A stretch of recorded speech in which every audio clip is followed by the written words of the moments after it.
Hello there, and welcome to episode 2 of Digital Lunch and Learn on the Chris and Carrie Show.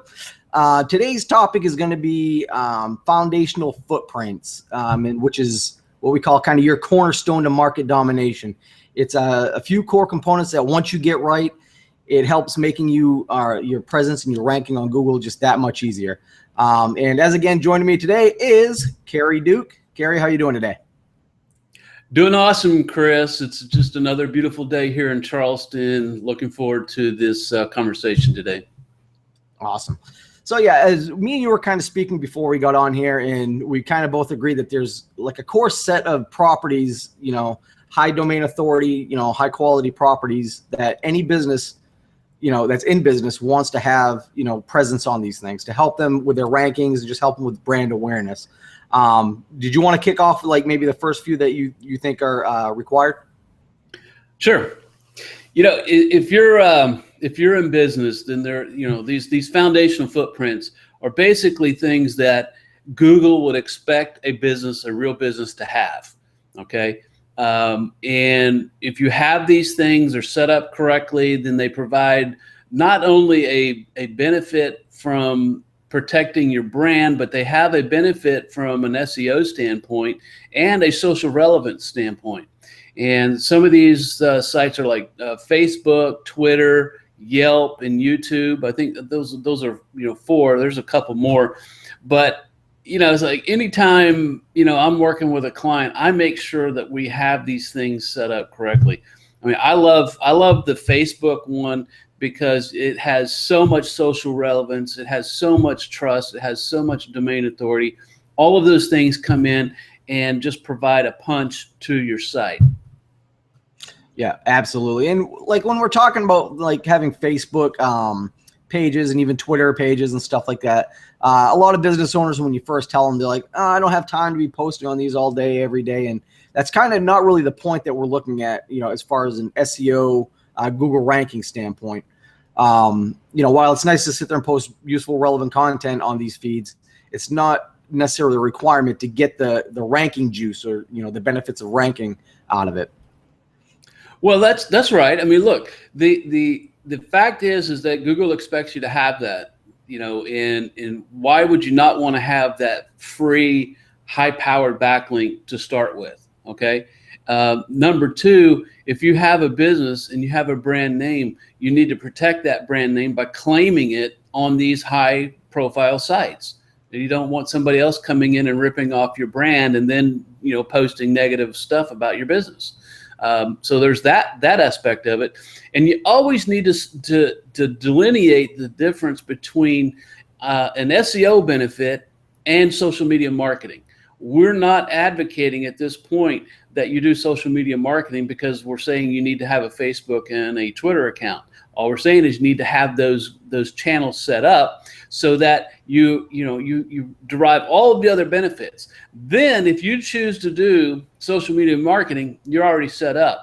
And I think later on we'll talk about, not today, but we'll talk about how you can use these channels in a content marketing to get those social signals back to your site. But the topic for today is you need to set your foundation correctly so that you are sending the right signals to Google. And Facebook, Twitter, Yelp, who are some of the others that you would like to talk about, Chris? You have you Google My Business, Twitter, Facebook, LinkedIn. You even got YouTube. You can even go into like Pinterest and Instagram and some of these other ones. At the end of the day, kind of the theory is think of these as like kind of online billboards where they're out there on the internet highway, and if you have them out there, with your consistent branding and everything like that, with a good call to action back to your website, that when these people are out there searching, because a lot of these properties will rank in Google naturally anyway, then it all leads back to your website. And then if you're kind of associated with all these popular sites, by being associated with popular sites, Google will give you a preference in the search engines over a competitor who, say, doesn't have any of that stuff. So, well, that's right. It's like you don't know where your prospects are going to be. Some people, they live on Facebook. Other people live on Twitter. Now, frankly, I don't live on either one of those places, but I know that prospects are going to be in multiple different places. They have favorite places that they like to hang out on the web, and so because of that, you need to be where their favorite places are.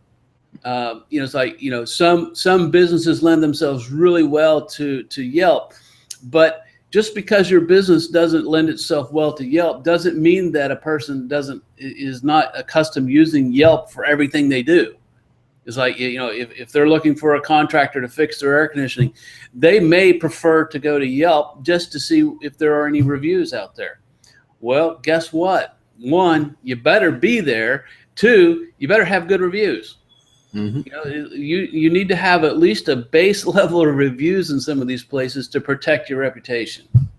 Exactly. If you have none, if you have no reviews out there and it just takes one, automatically you got a bad reputation in people's eyes. And Right. And a lot of these directories, that when you do start getting these reviews in there, and we're kind of off on tangent here, but when you do get these reviews, a lot of times it'll activate like star system. So you can get like 4 out of 5 stars, 5 out of 5 stars. And when they see that sort of, visual marker, they're more drawn to those listings. So once you get into the Yelps, the Google My Business, and these other ones, it's, you want to start looking at the reviews. So which kind of leads into the next question that I kind of had for you, Carrie, was on these properties, what would you say are the core or the key parts that you want to have in place, from a branding standpoint, from, their NAP, name, address, phone number, what do you like to look at when setting these up? Okay, well, I think in our first episode we talked about the importance of having a consistent name, address, and phone number across the web.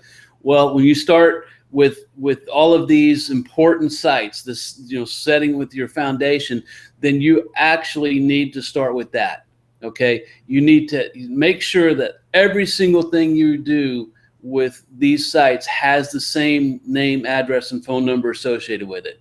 That's number one. Number two, you need to have a consistent look and feel. So whatever you do on your website from a logo and a coloring standpoint, that's exactly what you need to do with these other groups, whether it's Facebook or Yelp or YouTube. Everything needs to be consistent so that just a visual glance will tell them that they're in the right spot. Oh yeah, this is ABC Company. I know it because that's their logo.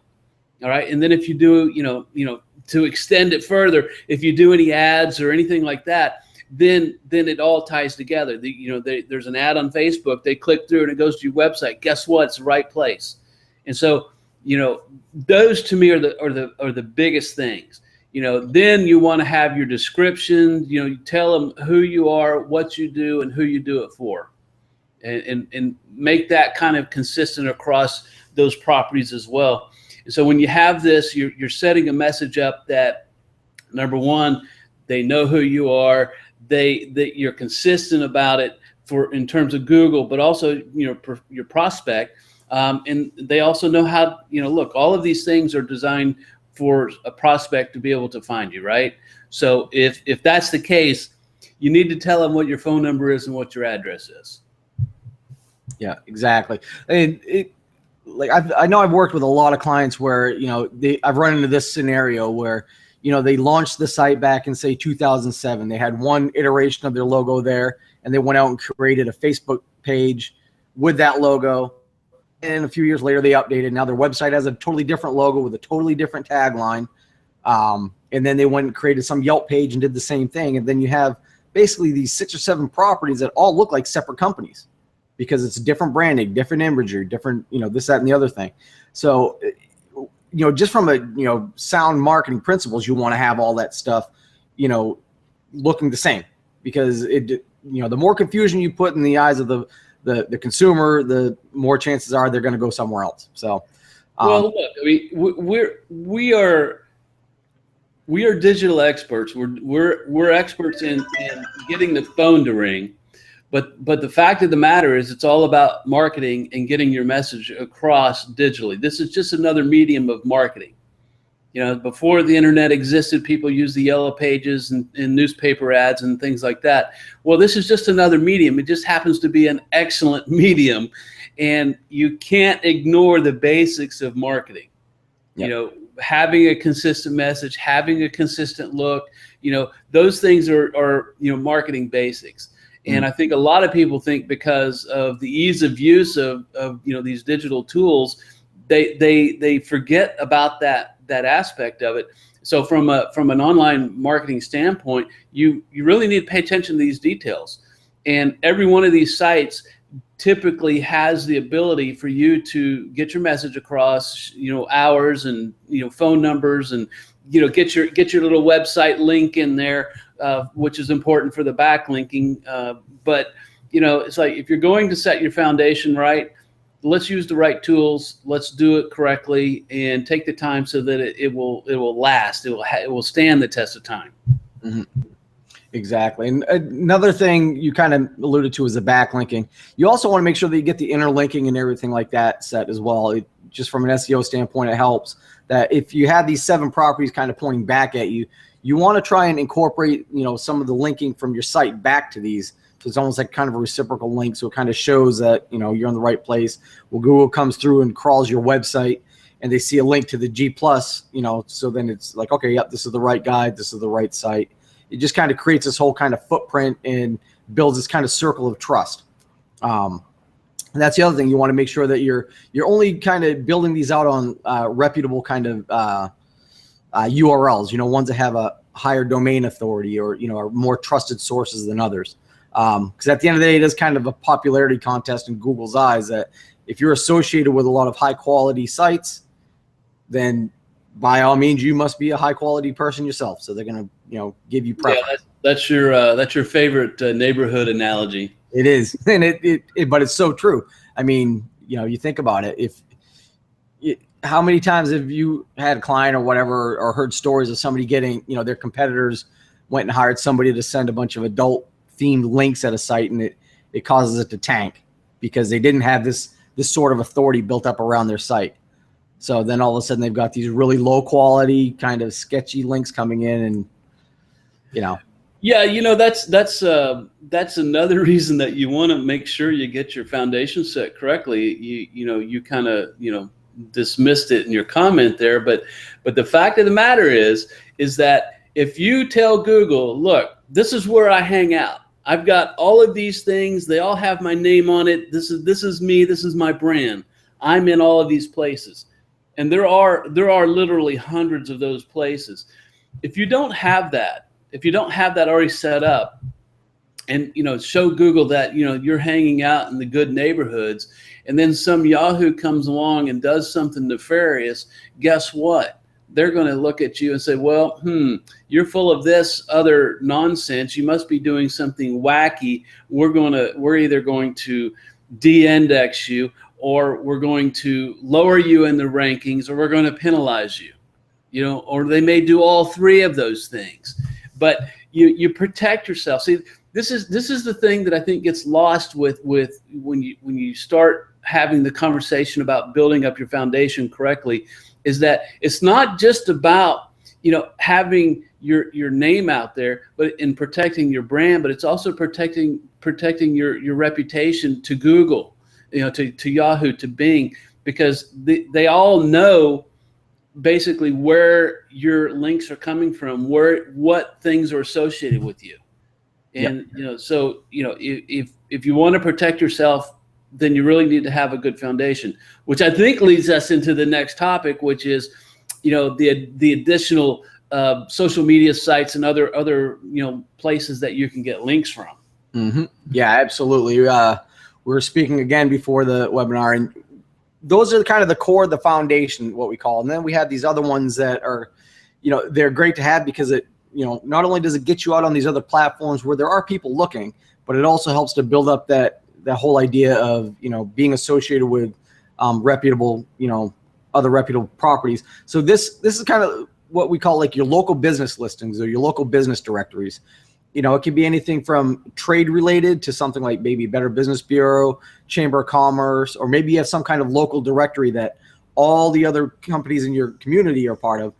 You want to go and do the same thing. Get your name, address, phone number on there, get your branding in place there as well.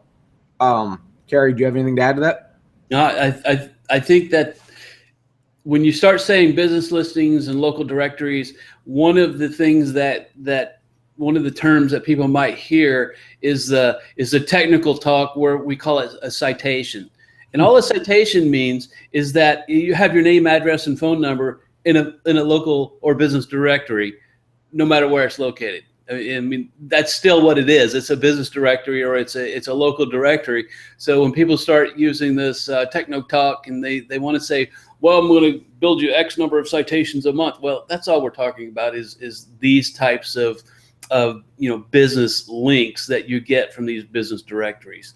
It could be something like, we were talking about a competitor of one of my clients the other day, and this competitor had a high-powered link from a very trusted source. And what was it? It was the museum. It was the art museum in the city, right? Okay. These are the types of things. If you go and sponsor, somebody, whether it's a nonprofit agency or, in this case, a full paid sponsorship at an art museum, they're going to give you the opportunity to talk about your business. Again, you want to get your name, your address, and your phone number exactly the same that you do in every other instance. All right, plus that backlink. And so, those are the key elements, and no matter where you go. But the fact of the matter is that if, one of the things you mentioned was your Google, your G+ account, right? Well, that's the thing that shows up in search is, what we call the 3 box, which they're kind of messing with right now. But if you want that information to show up in search, then you have to have all of these other business directories, because that tells Google that you're everywhere. You must be one of those best choices. Mm-hmm. And just from a geographic standpoint too, it lets Google know that you are definitely from that area. They're going to give you preference over somebody that kind of might look like a national brand, because Google's all about relevancy. So they're trying to serve up the most relevant, result to the person in that area. So the more local kind of citations that you have, the better off you're going to be as far as ranking in the 3-pack or, whatever they're calling it now. Who knows, by the time you watch this video, it might be a 1-pack. Who knows? Google's kind of fickle that way. Yeah, and there are literally hundreds of these types of directories. I think one of the popular ones is called Foursquare. I know a lot of people still use Foursquare. The GPS providers are using Foursquare in their searches for, I forget the brand of GPS I have. But when I go and do a search for any type of business, it's using Foursquare's database to determine if one of those items is close to me. So it's not just a matter of using these things as, think about them as, well, nobody's going to check in on my business, at this location. It's not about that, even though that platform believes that that's their reason for existence. We know for sure that they're being used in other ways, and we want to take advantage of that.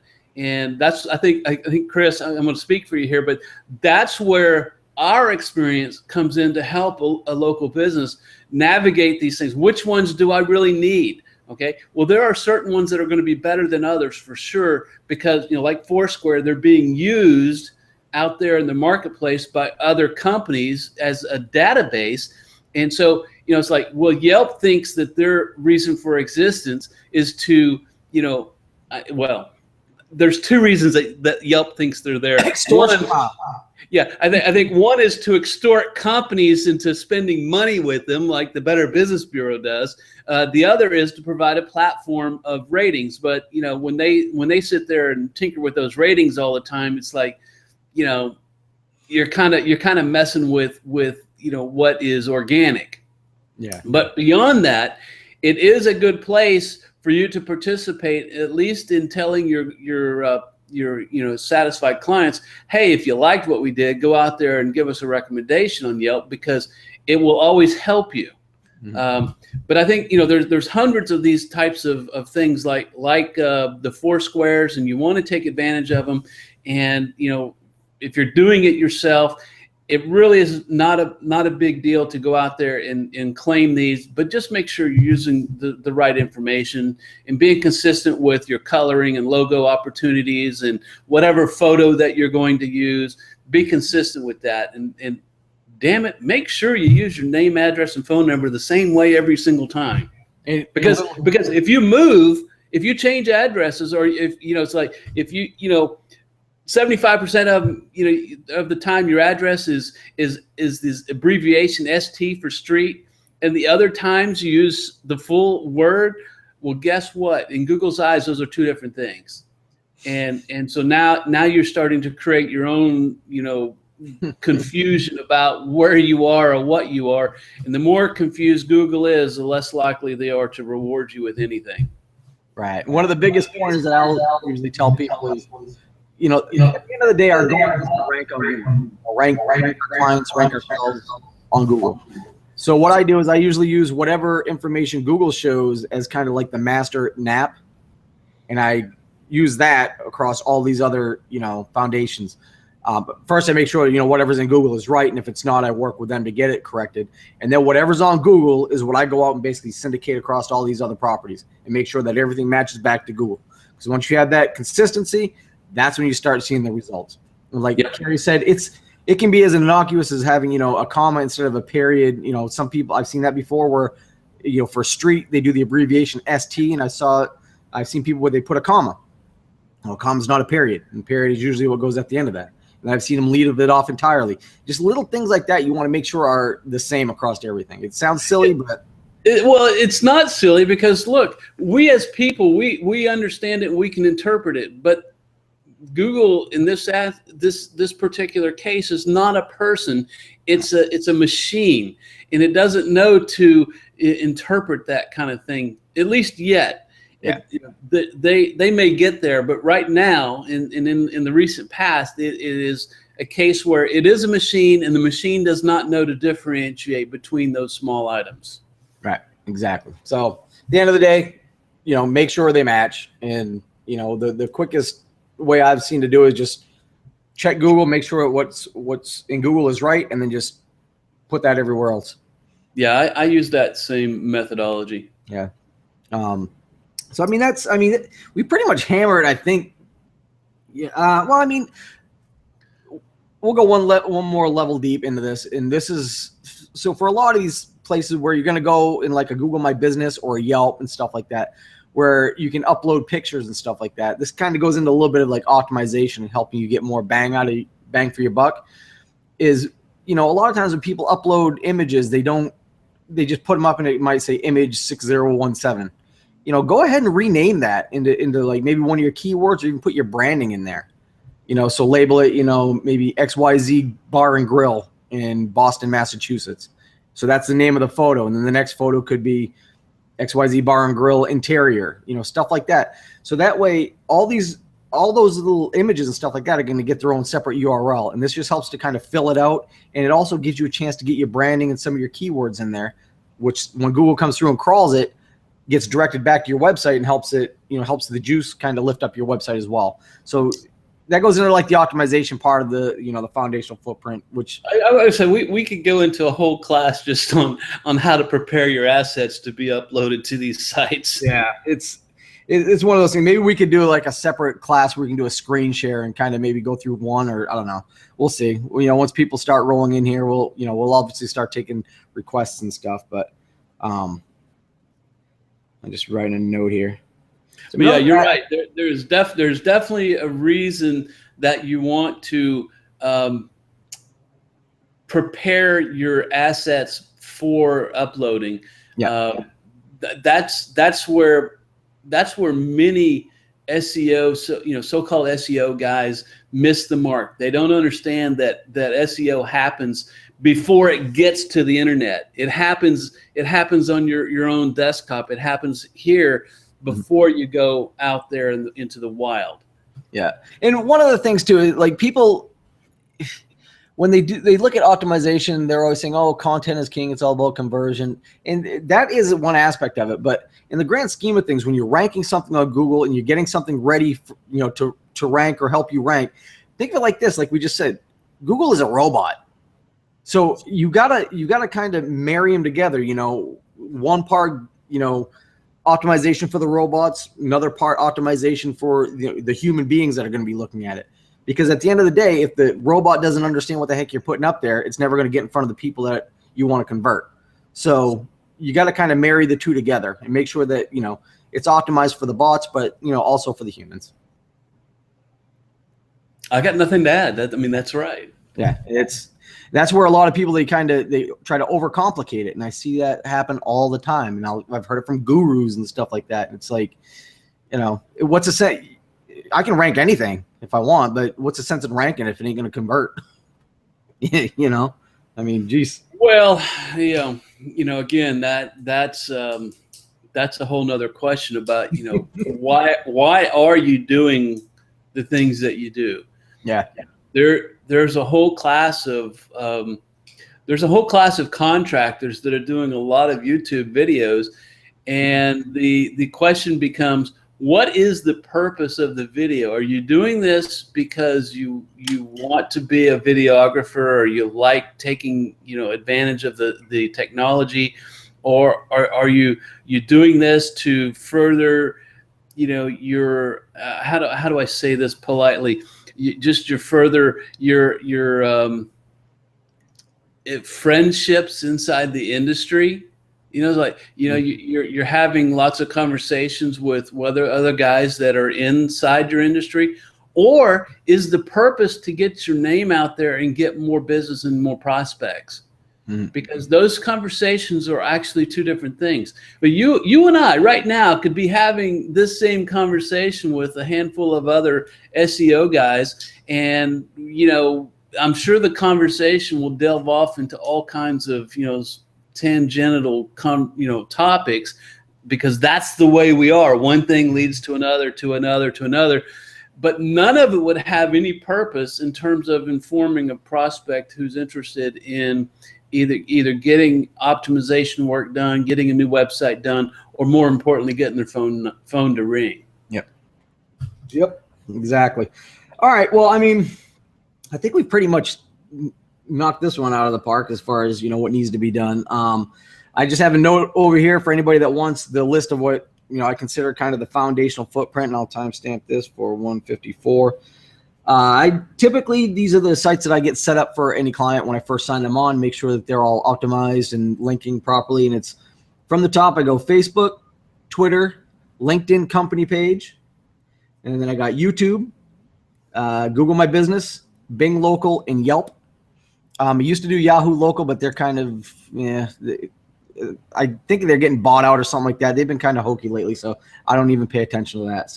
But if you get those properties right there squared away, and get them properly interlinked, and get your name name, address, and phone number properly, you're probably going to be way ahead of your competition, who's not going to have, they're not going to have consistency or any kind of branding or anything like that on those 9 times out of 10, especially not all of them. You get all of them, you're going to be fine.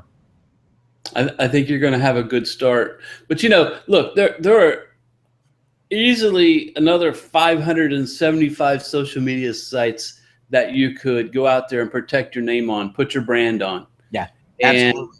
And I think that when you talk about your overall foundation, you want to make sure that you're including all of that. But you got to start with the cornerstones, those big ones that definitely count. Before you go on. Boy, sorry about that. That's no problem. Yeah, but like Gary's saying, get the foundation out of the way, because you have Weebly's, you have Tumblrs, you have, Rebel, you have all these other different Web 2.0 properties and stuff that you can leverage for not only high-powered links back to your site, but it's also another place where you can put your branding and put your message, and then get that ranking for other keyword terms as well. So at this point, it's just a matter of just saturating your market. And what we're doing is kind of taking you in logical steps, is how to actually optimize your company online. So the first one we spoke about was your on-page optimization. Once you get that, you graduate to your foundational footprint. And then from your foundational footprint, we're going to get into some of the other kind of, off-site linking and that sort of stuff. So we're kind of graduating you down through in these first 3 episodes that we got going on. Exactly. So based on that, I don't have anything further to really add. And again, as we said before, if you have any questions, just shoot us an email at thechrisandcarrieshow@gmail.com, or leave a comment and, with a way to get back to you, or leave us a private message or whatever, and we'll get back to you. Carrie, do you have anything to say in closing? No, I think this is a good start for folks who want to do this on their own, want to learn how to, take this information and get their website more popular in ranking. I think it's a good start. Yeah. And again, I'll go ahead and I'll timestamp these so that anybody watching this can just quickly hit the timestamp and it'll take you to whatever section. And put the email. Be sure to put the email in the description as well. Yep, and the email will be down there as well. So again, thank you everybody for tuning in to this episode of Digital Lunch and Learn. Hope you found a lot of value in it. And again, if you have any questions, reach out to us, thechrisandcarrieshow@gmail.com. Look forward to seeing you guys in episode 3. Take care.